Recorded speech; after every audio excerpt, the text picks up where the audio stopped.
بسم اللہ الرحمن الرحیم۔ نماز اسلام کا اہم رکن ہے۔ نماز مسلمان کے لیے جنت کی چابی ہے۔ نماز دین کا ستون ہے اور نماز مقررہ وقت کے حساب سے مومنین پر فرض کی گئی ہے۔ ان تمام احادیث مبارکہ سے ہمیں یہ پتہ چلتا ہے کہ نماز کی ہماری زندگی میں کتنی اہمیت ہے اور نماز کو ادا کرنا کس قدر زیادہ ضروری ہے۔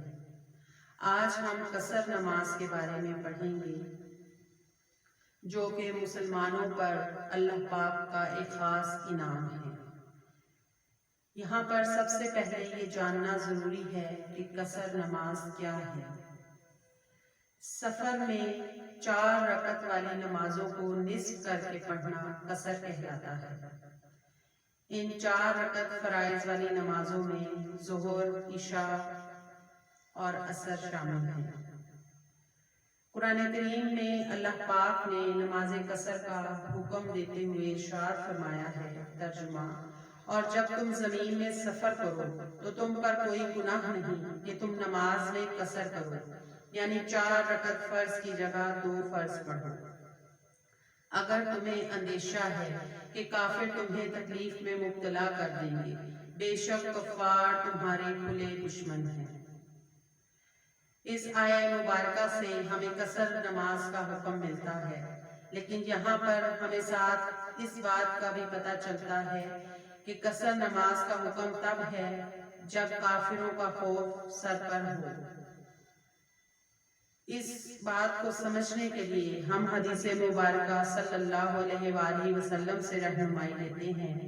حضرت یعلا بن امیہ رضی اللہ عنہ بیان کرتے ہیں کہ میں نے حضرت عمر بن الخطاب رضی اللہ عنہ سے پوچھا کہ اللہ تعالیٰ نے فرمایا ہے کہ اگر تم کو یہ خدشہ ہو کہ کافر تم پر حملہ کریں گے تو اس میں کوئی مضائقہ نہیں ہے کہ تم سفر میں قصر کر لو، اور اب لوگ سفر میں کفار کے حملوں سے محفوظ ہو چکے ہیں۔ تو حضرت عمر نے کہا، جس چیز سے تم کو تعجب ہوا ہے مجھے بھی ہوا تھا۔ میں نے رسول اللہ صلی اللہ علیہ وآلہ وسلم سے اس کے متعلق سوال کیا تھا، تو رسول اللہ صلی اللہ علیہ وآلہ وسلم نے فرمایا کہ یہ نماز قصر صدقہ ہے جس کا اللہ نے تم پر صدقہ کیا ہے، تم اس کے صدقے کو قبول کر لو۔ اس حدیث پاک میں نبی کریم صلی اللہ علیہ وآلہ وسلم نے اپنی امت کو یہ حکم فرمایا ہے کہ اللہ کے صدقے کو قبول کریں، اور اصل میں امر وجوب کے لیے آتا ہے، جس سے ہمیں یہ معلوم ہوا کہ سفر میں نماز کو قصر کرنا واجب ہے۔ سو اگر کسی نے دانستہ سفر میں پوری نماز پڑھی تو وہ گناہگار ہوگا، کیونکہ وہ اللہ پاک کے صدقے کو قبول نہیں کرنے والا ہوگا۔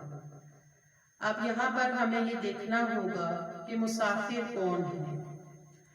شرعی اعتبار سے مسافر وہ شخص ہے جو کم از کم 54 میل یا 86 کلومیٹر مسافت کے ارادے سے اپنے علاقے سے باہر سفر پر روانہ ہو چکا ہو۔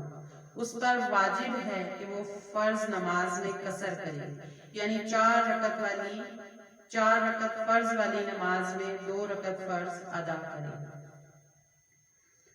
مسافر اگر ظہر، عصر اور عشاء کی نماز میں قصر نہ کرے اور پوری رکعت پڑھے تو وہ گناہگار ہے، لیکن اگر مسافر لا علمی میں قصر کرنا بھول گیا ہو اور اس نے 2 کے بجائے 4 رکعت پڑھ لی اور نماز ختم ہونے سے پہلے اسے یاد آیا اور دوسری رکعت کے آخری قعدہ میں اتحیات پڑھنے کی مقدار بیٹھ گیا اور سجدہ سہو کر لیا تو اس کی 2 رکعت فرض ہو جائیں گی اور 2 نفل، اور اگر دوسری رکعت میں نہ بیٹھا تو 4 رکعت نفل ہوں گی، لہٰذا فرض نماز دوبارہ پڑھے گا، یعنی قصر ادا کرنا لازمی ہے۔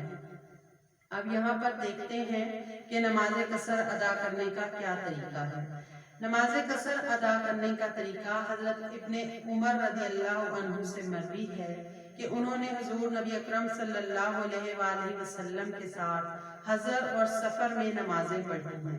انہوں نے آپ صلی اللہ علیہ وآلہ وسلم کے ساتھ حضر میں ظہر 4 رکعت پڑھی، اس کے بعد 2 رکعت سنت، اور سفر میں حضور نبی اکرم صلی اللہ علیہ وآلہ وسلم کے ساتھ ظہر 2 رکعت پڑھی اور اس کے بعد 2 رکعت سنت ادا کی، اور سفر میں عصر کی نماز 2 رکعت ادا کی، اس کے بعد آپ نے کچھ نہیں پڑھا۔ مغرب کی نماز سفر اور حضر میں 3 رکعتیں ادا کی، اور آپ سفر و حضر میں مغرب کے فرائض 3 سے کم ادا نہیں فرماتے تھے، اور اس کے بعد 2 رکعت ادا فرماتے۔ وتر اور سنتوں میں کوئی کسر نہیں ہوتی۔ اب یہاں پر ہم یہ دیکھتے ہیں کہ اگر دوران سفر کسی کی نمازیں قضا ہو جائیں تو اس کا کیا حکم ہے۔ کسی مسافر کی دوران سفر اگر نمازیں قضا ہو جائیں تو گھر پہنچ کر بھی 4 رکعت والی نمازوں کی 2 رکعت قصر کے ساتھ قضا پڑھے گا، اور اگر سفر سے پہلے ان میں سے کوئی نماز قضا ہوئی تو سفر کی حالت میں 4 رکعت قضا پڑھے گا۔ دونوں صورتوں میں عشاء میں 3 وتر بھی پڑھے گا۔ اس بات سے ہمیں یہ سمجھ آئی ہے کہ اگر سفر کے دوران ہماری نمازیں قضا ہوئی ہیں تو گھر پہنچ کر بھی ہم سفر والی نمازوں کو قصر ہی پڑھیں گے، اور اگر حضر والی نمازیں قضا ہیں اور سفر میں قضا پڑھنے کا موقع مل رہا ہے تو سفر میں بھی حضر والی قضا نمازوں کو پورا ہی ادا کریں گے۔ اللہ تعالی ہمیں صحیح طور پر اسلامی تعلیمات کو سمجھنے اور ان کے مطابق اپنی عبادتوں کو ادا کرنے کی توفیق عطا فرمائے۔ وما علینا الا البلاغ المبین۔